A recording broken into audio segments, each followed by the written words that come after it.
प्यारे बच्चों नमस्कार। बच्चों आज क्लास में हम कक्षा 7 के लिए गणित विषय का मॉडल पेपर है उसको सोल्व करेंगे। देखो अब की बार अपना जो सिलेबस है जिस हिसाब से सिलेबस में कटौती की गई है उसी हिसाब से उस सिलेबस के अकॉर्डिंग ये मॉडल पेपर जो तैयार किया है उसको अपना सोल्व करेंगे। अब देखो अब की बार आपके जो एग्जाम का जो समय है वो रहेगा 2.5 घंटे यानी 2 घंटे 30 मिनट। जो पूर्णांक है वो है 50 अंक का। पूर्णांक कितने का है? 50 का। यानी आपका जो रिटर्न लिखित जो पेपर होगा वो कितने का होगा? 50 अंक का होगा। अब देखो इस मॉडल पेपर को मैंने आपकी सुविधा के लिए अलग अलग टाइप से सेट किया। सबसे पहले मैंने इसको 5 भागों में डिवाइड किया है। पहला भाग ए है, उसमें अपन लेंगे छोटे छोटे क्वेश्चन यानी जिसमें ए ब सद है वो खालिस्तान हो और प्रत्येक क्वेश्चन का 1 अंक रहेगा। यानी इसमें भाग ए में जितने भी क्वेश्चन है उसमें प्रत्येक क्वेश्चन का जो अंक है वो कितना रहेगा? 1 रहेगा। वो मैंने एक साथ यहाँ लिख दिया है, प्रत्येक क्वेश्चन के आगे लिखने की कोई आवश्यकता नहीं है। अब देखो इसका जो पहला है बहुवैकल्पिक प्रश्न, यानी इसमें आपको 4 आंसर दिए होंगे। 4 आंसर में से एक आंसर आपको जो सही है उसके ऊपर टिक करना है। अब देखो पहला है, पहले क्वेश्चन का पहला पार्ट है -18 कोष्टक बंद, फिर माइनस कोष्टक शुरू, -18 का हल होगा। अब इसमें ए में दे रखा है -36, बी में +36, सी में -18 और डी में क्या है? 0। तो इसको हल आपको निकालना है, इन चारों में से कौन सा इसका आंसर है सही होगा। तो देखो इसका अपन हल निकालते हैं। अब देखो जैसे ये -18 ये इसी प्रकार रहेगा। अब दूसरा जो -18 वो कोष्टक के अंदर है उससे बाहर क्या है? माइनस है। अब देखो कोई भी कोष्टक की अगर बाहर माइनस है तो कोष्टक के अंदर जो भी चिन्ह है वो क्या है? चेंज हो जाएगा। यानी माइनस को अपन माइनस से गुणा करेंगे तो क्या हो जाएगा? प्लस हो जाएगा। तो -18 आगे ये क्या हो जाएगा? +18। अब देखो -18 +18 इसका मान क्या आएगा? 0 आएगा। जितना प्लस है उतना ही माइनस है तो मान क्या आ जाएगा? 0। इसका मतलब इसका आंसर कौन सा हो जाएगा? ये डी हो जाएगा। अब देखो इसी प्रकार दूसरा है 26/100 का दशमलव संख्या में मान होगा। दशमलव संख्या मतलब ये अपने को एक भिन्न के रूप में दे रखा है 26/100। अब भिन्न के रूप में जो संख्या दे रखी है उसका मतलब क्या होता है? भी 26 में अपन 100 का भाग देंगे। अब देखो 10, 100 और 1000 ये जो 0 की संख्या है इसका अपने को डायरेक्ट भाग आना चाहिए। अब देखो जैसे मान लो कोई भी ये संख्या है 5/10। अब इसमें 10 में क्या है? 1 0। इसका मतलब ऊपर 1 अंक छोड़ के पीछे से इकाई साइड से 1 अंक छोड़ के उससे पहले दशमलव लगा देंगे। इसका आंसर कितना आ जाएगा? 0.5 आ जाएगा। इसी प्रकार ये जो क्वेश्चन है इसमें दे रखा है 26/100। अब देखो 100 में 0 कितने? 1 1 2। इसका मतलब ऊपर अपने पीछे की साइड से दाहिनी साइड से इकाई साइड से 2 अंक छोड़ के दशमलव लगाएंगे। देखो 1 1 2 उससे पहले दशमलव लगाएंगे। इसका मान कितना आ जाएगा? 0.2 और 6। अब देखो ये आंसर किस में है? ये आंसर इसमें पहले में है तो इसका आंसर क्या आ जाएगा? ये इसका आंसर सही होगा। प्यारे बच्चों क्वेश्चन 1 का तीसरा पार्ट है महेश ने परीक्षा में क्रमशः 78, 92, 61, 39 तथा 80 अंक प्राप्त किए। इनका माध्य ज्ञात कीजिए। अब देखो माध्य क्या होता है? जिस प्रकार से अपन औसत ज्ञात करते हैं उसी प्रकार से क्या है? माध्य। तो अपने पास जो भी संख्या दी गई है सबसे पहले अपन क्या करेंगे? उन संख्याओं को जोड़ देंगे। जैसे ये 78 + 92 + 61 + 39 + 80। अब इन संख्याओं को जोड़ने के बाद नीचे क्या लिखेंगे? इन संख्याओं को गिन के लिख देंगे ये संख्या कितनी है। अब जैसे 1 है, 2 है, 3 है, 4 है, 5 है, नीचे अपन क्या लिख देंगे? 5।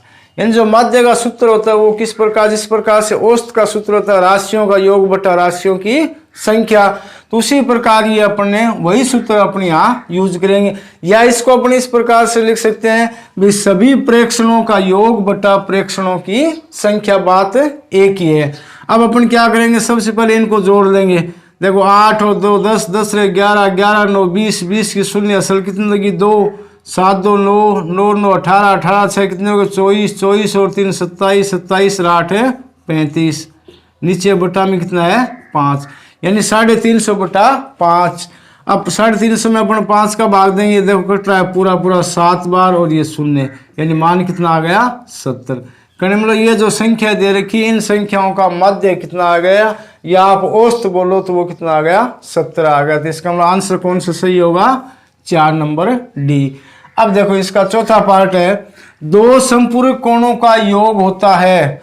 अब देखो दो संपूरक कोण कौन से होते हैं, जब दो कोणों को आपस में योग 180 डिग्री के बराबर हो तब वो दोनों कोण आपस में क्या होते हैं, संपूरक होते हैं। अब देखो संपूरक इसमें ए में दे रखा है 60, बी में 90, सी में 120 और डी में 180, यानी ये बोला डी सही होगा, क्योंकि दो संपूरक कोणों का योग कितना होता है 180 डिग्री के बराबर होता है। अब देखो इसका पांचवा पार्ट है, समबाहु त्रिभुज का प्रत्येक कोण होगा। समबाहु त्रिभुज मतलब ऐसा त्रिभुज जिसकी सभी भुजाएं क्या हो, बराबर हो और उसके सब कोण भी क्या होते हैं, बराबर होते हैं। अब देखो त्रिभुज में 3 कोण होते हैं, तीनों कोणों का योग कितना होता है 180 के बराबर होता है। तो 180 को अपन 3 से डिवाइड करेंगे तो मान कितना आ जाएगा 60 डिग्री। कहने मतलब समबाहु त्रिभुज में तीनों भुजाएं बराबर होती है, तीनों कोण भी क्या होते हैं, बराबर होते हैं। तो प्रत्येक कोण का मान कितना आएगा 60 डिग्री आएगा। तो इसका आंसर देखो 60 डिग्री कौन से में है, ए में दे रखा है, यानी ये इसका आंसर सही होगा। छठा है 2 की पावर 0 का हल होगा, ए में 0 है, बी में 2 है, सी में 1 है, डी में 4 है। अब देखो ये घातांक का नियम है, अभी कोई भी आधार हो, जैसे मान लो मैंने x ले लिया या a ले लिया या कोई भी संख्या ले ली x y z, कोई भी संख्या ले लो जो आधार के रूप में है, उसके ऊपर अगर घात क्या हो, शून्य हो, कोई भी आधार हो उसका घात जब शून्य हो तो उसका मान हमेशा क्या आएगा, 1 आएगा। अब देखो इस क्वेश्चन में 2 की पावर 0 दे रखा है, यहाँ 3 की पावर 0 दे दिया, या a की पावर 0 दे दिया, या x की पावर 0 दे दिया। कहने मतलब कोई भी आधार उसका घात अगर शून्य है तो उसका मान क्या आएगा, 1 आएगा। अब देखो 1 किसका कौन से में, ये सी में है, इसका कौन सा आंसर सही हो जाएगा, सी वाला सही हो जाएगा। यानी इस प्रकार से आपको अभ्यास के रूप में क्वेश्चन मिलेंगे, उन क्वेश्चनों को आप इस प्रकार से हल करोगे। प्यारे बच्चों क्वेश्चन नंबर 1 का पार्ट नंबर 7 है, ऐसा पूर्णांक युग्म लिखिए जिनका योग -3 है। यानी अपने को ऐसा पूर्णांक युग्म यानी एक जोड़ा ऐसा लिखना है जिसका योग कितना हो, -3 हो। तो सबसे पहले आप देखो -3 योग किसका होगा, 1 का और +2 का, इन दोनों का योग कितना होता है, 3 होता है। 1 और 2 कितने होते हैं, 3। अब अपने को यहाँ योग कितना -3 करना है, इसका मतलब इन दोनों को अपन क्या करेंगे, माइनस कर देंगे। इन दोनों को माइनस करेंगे तब इन दोनों को आपस में जोड़ेंगे तो माइनस माइनस की संख्या जुड़ेंगी, तब भी जो रिजल्ट आएगा उसके आगे माइनस लग जाएगा। इसका मतलब -3 के जो 2 पूर्णांक वो क्या होंगे, -1 और -2। इन दोनों का योग कितना हो जाएगा, -3 हो जाएगा। ये जो क्वेश्चन है ना, ये क्वेश्चन आप ये समझो एक रिक्त स्थान के रूप में है, समझ में आ गया ना। इनमें ऐसे तो नहीं दिया गया है, क्वेश्चन वही पूर्णांक वही है, प्रत्येक क्वेश्चन 1 अंक वाला चल रहा है अभी तक। अब देखो इससे आगे का है 8वां पार्ट है, समीकरण का हल करो। समीकरण दे रखा है 10p + 10 = 100। अब देखो इसको अपन किस प्रकार से हल करेंगे। अब ये क्या है, एक अचर राशि है p, जिसका मान अपने को ज्ञात नहीं है, यानी इसका मान अपने को ज्ञात करना है। तो इसके लिए अपन क्या करेंगे, सबसे पहले पक्षांतरण करेंगे। तो ये 10p है, इसको तो अपन एक साइड में रखेंगे बराबर 100। अब ये जो संख्या अचर राशि है इसको अपन इस साइड में ले जाएंगे, यानी बराबर के दाहिनी साइड में ले जाएंगे। तो देखो कोई भी संख्या को अपन जगह बदलते हैं तब क्या करते हैं, उसका चिन्ह चेंज होता है। तो ये 10 यहाँ प्लस का, इधर आते क्या हो जाएगा, माइनस का। अब देखो 100 में से 10 घटाए कितने बचे, 90, यानी 10p बराबर क्या आ गया, 90। अब मान अपने को p का ज्ञात करना है, तो p के गुणा में जो भी संख्या है ना, वो संख्या बराबर की जो इस साइड की संख्या उसके नीचे बट्टों में आ जाएगी। तो p का मान क्या आ जाएगा, इसलिए p बराबर 90/10।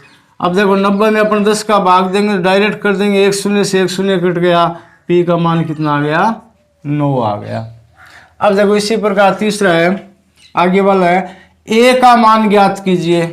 अब अपने पास ये समीकरण दे रखी, इसमें अपने को ए का मान ज्ञात करना है। तो ए का मान किस प्रकार से करेंगे? अब देखो ये एकदम छोटे छोटे क्वेश्चन है, अपने को एक लाइन में इनका आंसर देना है और प्रत्येक क्वेश्चन अभी एक ही अंक का चल रहा है। अब देखो कोई भी संख्या उसके नीचे हमेशा बट्टों में क्या होता है? एक होता है। अब अपन ये संख्या अपने को भिन्न के रूप में, इसको अपन हल किस प्रकार से करेंगे? जो भी नीचे वाली संख्या ने हर का जो मान है उसका अपन लघुत्तम लेंगे। अब देखो यहाँ हर कितना है? 5 है, 1 है, 1 है, इसका मतलब लघुत्तम यानी एलसीएम कितना आ गया? 5 आ गया। अब 5 एलसीएम आ गया, 5 एलसीएम को प्रत्येक पद से बारी बारी से दोनों साइड से गुणा करेंगे। अब देखो पहला पद कौन सा है? a/5, इसको अपन ने 5 से गुणा कर दिया, प्लस दूसरा पद कौन सा है? 3 है, इसको अपन ने 5 से गुणा कर दिया, फिर बराबर के इस साइड में क्या है? 2 है, इसको भी अपन ने 5 से गुणा कर दिया। करने मतलब जो भी लघुत्तम है उस लघुत्तम को प्रत्येक पद से बारी बारी से गुणा करते अपने को चलना है। अब देखो यहाँ 5 से 5 कट जाएगा, यहाँ क्या बचेगा? a। अब 3 को 5 से गुणा करेंगे, कितना आएगा? 5 तिया 15। ये क्या आ गया? a प्लस 5 तिया 15 बराबर 5 दूनी कितने होते हैं? 10। 5 दूनी कितने होते हैं? 10। गुणा कर लिया। अब अपन उसी प्रकार जैसे पीछे वाला सवाल किया था, इसमें क्या करेंगे? पक्षांतरण करेंगे। तो a बराबर ये जो प्लस है ये इस साइड में ले जाते क्या हो जाएगा? माइनस हो जाएगा। तो इसलिए a बराबर कितना आ जाएगा? a बराबर 10 माइनस के 15, यानी माइनस के 5 ज़्यादा है तो a का मान कितना आ जाएगा? माइनस का 5। इसी प्रकार आगे वाला है, सरल कीजिए।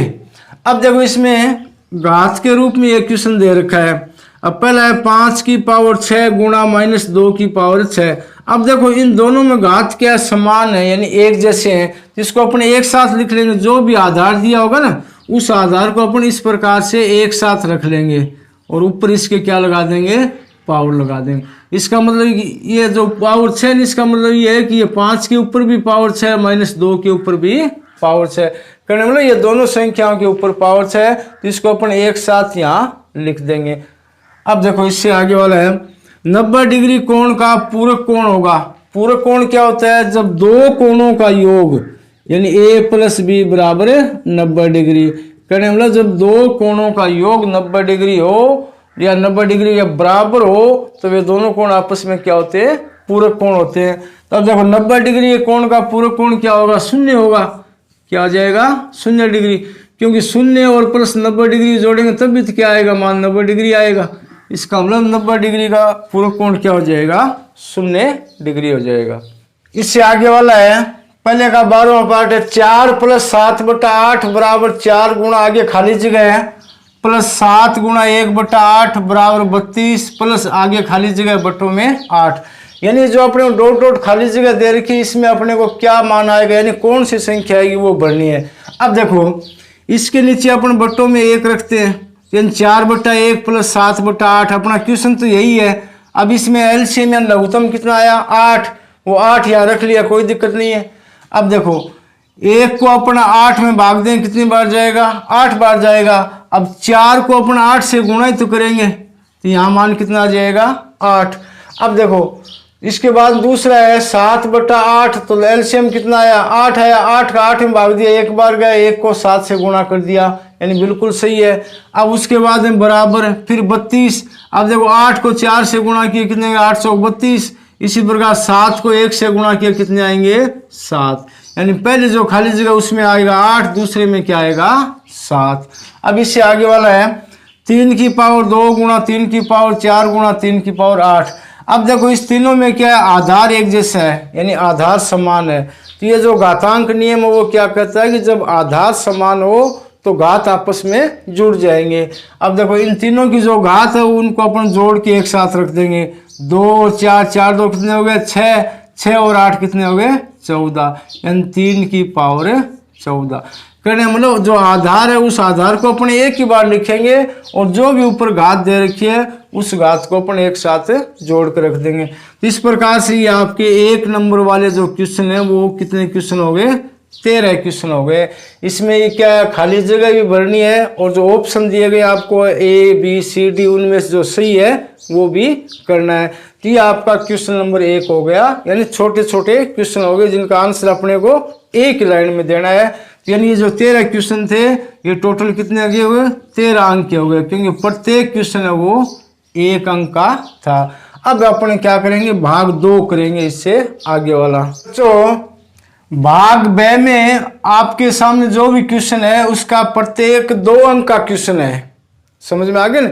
भाग ब का जो क्वेश्चन है वो प्रत्येक 2 अंक का है। अब देखो पहला क्वेश्चन है, पैटर्न ज्ञात कर पूर्ण कीजिए। अब इसमें आपके पास ये संख्या दे रखी है, अब अपने को देखना है ये संख्या किस क्रम में लिखी है, यानी किस प्रकार से व्यवस्थित है और उससे आगे वाली संख्या क्या हो सकती है। अब देखो इसमें पहली जो पहला दे रखा है उसमें 7 और 3, इन दोनों का अंतर कितना है, 4। दोनों का अंतर कितना है, 4, यानी 7 में से अपन 3 घटाएंगे कितने बचे, 7 में से अपन 4 घटाएंगे कितने बचे, 3 बचे, ठीक है, यानी इन दोनों का अंतर कितना है, 4। अब इसी प्रकार आगे वाली संख्या है 3, इसमें से अपन 4 घटाएंगे, इसी प्रकार ये 3 है, इसमें से अपन 4 घटाएंगे तो क्या बचेगा, -1। फिर से अपन इसमें से 4 घटाएंगे तो कितना आएगा, -5। अब फिर ये -5 है, इसमें से 4 घटाएंगे कितने आएंगे, -9। अब करने मतलब यहाँ तक अपने -5 तक दे रखा है, इसका मतलब इनका जो अंतर है ना वो 4 संख्याएं क्या है, प्रत्येक में से बारी बारी से घटाई गई है। तो -5 में अपन -4 घटाएंगे कितने आएंगे, -9। फिर इसी प्रकार से अपन -9 में से फिर -4 घटाएंगे तो कितने आ जाएंगे, -13। फिर इसी प्रकार -13 में से फिर अपन 4 घटाएंगे तो क्या आएगा, -17। इस प्रकार से आगे वाली संख्याओं का क्रम होगा। अब देखो दूसरा है 2 4 6 8। अब ये देखो आप ध्यान से देखो, ये 2 का पहाड़ा चल रहा है, 1 2 2 2 2 4 3 2 6 4 2 8। इसके बाद में क्या आएगा, 5 2 10 आएगा, 6 2 12 आएगा, 7 2 14 आएगा। अब दूसरी बात और ध्यान दो, यहाँ प्रत्येक में क्या माइनस का चिन्ह लगा हुआ है, इसका मतलब आगे वाले जो संख्या है वो भी क्या आ गई, माइनस में, यानी उसके आगे भी अपन माइनस का चिन्ह लगा देंगे। अब दूसरा है निम्नलिखित को केजी में व्यक्त कीजिए, यानी किलोग्राम में बदलना है। अब पहला दे रखा है 200 ग्राम, तो देखो अपन ग्राम है, कोई भी ग्राम की संख्या हो उसको अपन किलोग्राम में बदलेंगे तो क्या करेंगे, ग्राम की संख्या में 1000 का भाग दे देंगे, क्योंकि 1 किलो में 1000 ग्राम होते हैं। तो पहला पार्ट अपना 200 ग्राम है, इसका मतलब 200 को अपने 1000 से डिवाइड करेंगे। अब देखो 2 शून्य से 2 शून्य तो गायब हो गए, क्या बचा 2/10। 10 का मतलब 10 में 1 शून्य तो ऊपर 1 अंक छोड़ के दशमलव लगा देंगे तो मान कितना आ जाएगा, 0.2। अब ये केजी में बदल गया, अब ये किस में बदल गया, केजी में। कोई भी ग्राम की संख्या हो उसको किलोग्राम में बदलने अपन क्या करें, ग्राम की संख्या में 1000 का भाग दे देंगे। अब देखो इसी प्रकार दूसरा है 4 केजी 8 ग्राम। अब देखो इसमें 4 केजी है तो पहले से दिया हुआ है केजी में, इसको तो अपने बदलने की कोई आवश्यकता नहीं है। अब उसके बाद में 8 ग्राम है तो इसके लिए अपन क्या करेंगे, ग्राम की जो संख्या है उसको 1000 से डिवाइड कर देंगे, यानी 1000 का भाग दे देंगे। अब देखो 1000 में शून्य कितने, 1 2 3, इसका मतलब ऊपर 3 अंक छोड़ के दशमलव लगा देंगे तो अपने पास एक ही अंक है, 2 अपन यहाँ क्या है शून्य लगा लेंगे, इसका मान कितना आएगा 4.008। अब ये केजी में आ गया, यानी किलोग्राम में बदल गया। अब इसी प्रकार तीसरा है 35 डिग्री व 80 डिग्री के पूरक कोण बताइए। पूरक कोण क्या होते हैं, जब दो कोणों का योग मिलके 90 डिग्री के बराबर हो तब ये दोनों कोण आपस में क्या होते हैं, पूरक कोण होते हैं। अब इसमें अपने को आपके पास एक कोण दे रखा है तो दूसरा कोण ज्ञात करने के लिए अपन क्या करेंगे, दोनों कोणों योग कितना होता है, 90 के बराबर होता है, इसका मतलब 90 डिग्री में से घटा देंगे, दूसरा कोण आ जाएगा 90 डिग्री माइनस 35 डिग्री कितना बचा, 55 डिग्री। दूसरा पूरक कोण क्या आएगा, 55 डिग्री आएगा। अब दूसरा है 80 डिग्री, तो इसी प्रकार 90 में से घटा देंगे, 90 डिग्री माइनस 80 डिग्री, इसका मान क्या आ जाएगा 10 डिग्री। इस प्रकार से करना है। मेरे बच्चों क्वेश्चन नंबर 4 है, आकृति में ए बी और सी डी एक दूसरे को ओ पर समद्विभाजित करते हैं। दोनों त्रिभुजों एओसी और बीओडी में बराबर भागों के 3 युग्मों को बताइए। अब देखो क्वेश्चन में ए बी और सी डी एक दूसरे को ओ पर समद्विभाजित करते हैं। अब देखो एक रेखा थी होगी ए बी आपके सामने और एक ही है सी डी। ये दोनों रेखाएं आपस में बिंदु ओ के ऊपर क्या है मिलती हैं, प्रतिच्छेद करने मतलब आपस में टकराती हैं या एक बिंदु के ऊपर मिलती हैं। अब ये जहां भी बिंदु पे मिलती है उस बिंदु से ये दो बराबर भागों में बढ़ जाती है। समद्विभाजित का मतलब दो बराबर टुकड़े हो गए। अब जैसे मान लो ये सी डी, इसके दो टुकड़े हो गए, एक तो कौन सा आ गया सी ओ, एक कौन सा आ गया ओ डी। इसी बार ए ओ और ओ बी, ये दो क्या है बराबर भागों में डिवाइड हो जाते हैं। तब इसमें पूछा क्या है, दोनों त्रिभुजों ए ओ सी और बी ओ डी में बराबर भागों के 3 युग्मों को लिखिए। एक तो त्रिभुजी हो गया ए ओ और सी, पहला पार्ट ये पहला त्रिभुजी है। इसी प्रकार दूसरा है बी ओ डी, दूसरा त्रिभुज ये। अब इन दोनों में अपने को बराबर भाग देखने हैं, तो बराबर भाग कौन से हो जाएंगे। अब देखो ये जो त्रिभुज है इसका कौन सा है सी ओ और इस त्रिभुज का ये डी ओ, ये दोनों बराबर हैं। तो एक पार्ट तो ये हो गया सी ओ बराबर डी ओ। इसी प्रकार ये जो त्रिभुज एक है इसमें क्या है ए ओ और ये जो दूसरा त्रिभुज है इसमें क्या है बी ओ, यानी ए ओ बराबर बी ओ, ये पार्ट भी क्या है बराबर है। उसके बाद में इस त्रिभुज का ये कोण और इसका ये कोण, ये दोनों कोण भी क्या आपस में बराबर हैं। इसको अपन क्या लिख लेंगे कोण ए ओ सी, यानी कोण ए ओ सी। इसी प्रकार अपन क्या लिख लेंगे इसको कोण बी ओ डी, ये कोण कौन सा हो जाएगा बी ओ डी। अब ये तीनों पार्ट हैं, ये तीनों पार्ट दोनों त्रिभुजों में क्या है एकदम एक जैसे हैं, इसलिए ये दोनों त्रिभुज आपस में क्या है सर्वांग सम कहलाते हैं। ये जो इस प्रकार से निशान है ना, इसका मतलब क्या ये दोनों त्रिभुज के आपस में सर्वांग सम है। तो पहले पार्ट का आंसर ये हो गया। दूसरा, निम्न कथनों में से कौन से कथन सत्य हैं। पहला है त्रिभुज ए ओ सी सर्वांग सम डी ओ बी। अब देखो कहाँ है ए ओ सी, ये वाला ए ओ सी। दूसरा है डी ओ बी, यानी ये कथन क्या है सत्य। अगर ये यहाँ से ए से शुरू हुआ है तो इसका मतलब ये दूसरा भी कहाँ से बी से स्टार्ट होगा, इस प्रकार से बी ओ डी, तब ये क्या कथन क्या है सही होगा। इसका पहला जो कथन है वो क्या है असत्य है। और दूसरा कथन है त्रिभुज ए ओ सी सर्वांग सम त्रिभुज बी ओ डी, यानी ये वाला कथन है ये क्या है। प्यारे बच्चों क्वेश्चन नंबर 5 है बीजीय व्यंजकों को जोड़िए। अब देखो कोई भी आपके सामने बीजीय व्यंजक हो उसका अपने को जोड़ करना हो या घटाव करना हो तब अपन किस प्रकार से करेंगे। जो भी समान पद है उन समान पदों को अपन एक दूसरे के नीचे रखेंगे। तो सबसे पहले ये आपको ध्यान होना चाहिए समान पद कौन से हैं। अब देखो इसमें जैसे ये एक पहला व्यंजक आपके पास a प्लस बी माइनस 3। अब इसमें ये पहला पद a का है, दूसरा पद b का है, तीसरा पद कौन सा है अचर पद है। अब देखो इसी प्रकार इसमें दूसरे में ये पहला पद b का है, फिर ये a का पद है, ये कौन सा है अचर पद है। इसी प्रकार इस तीसरे में पहला a का पद है, ये b का पद है और ये क्या है अचर पद है। तो इसका अपन जोड़ किस प्रकार से करेंगे।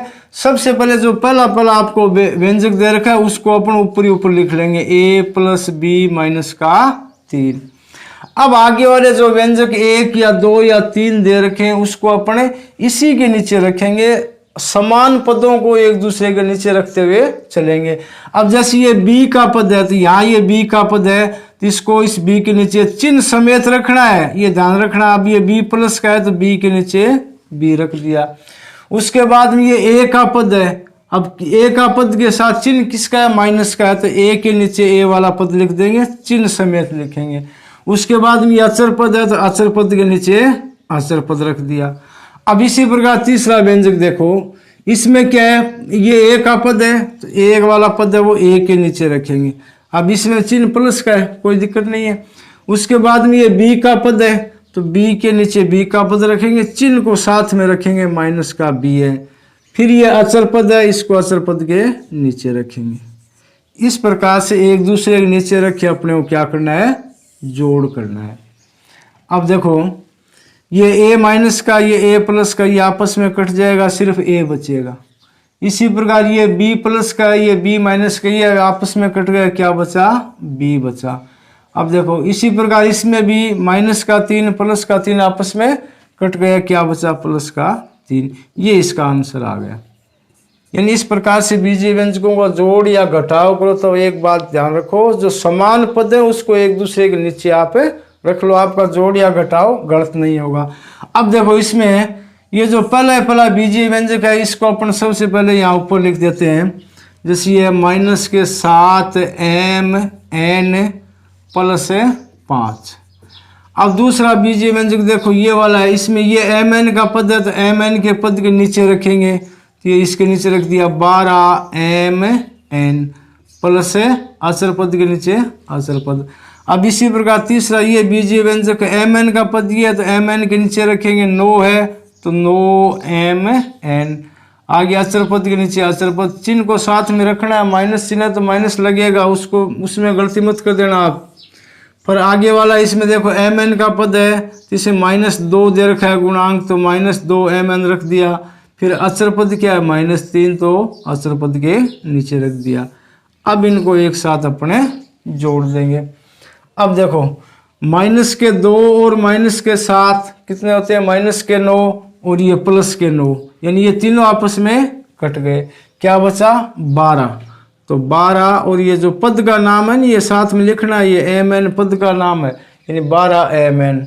अब इसी प्रकार देखो इसमें प्लस के कितने 5 और 2 7, माइनस के कितने 8 और 3 11, यानी माइनस के ज़्यादा है। कितने ज़्यादा है, प्लस के 7 माइनस के 11 यानी माइनस के 4 ज़्यादा है। इस प्रकार से बीजीय व्यंजकों का अपने को जोड़ करना है।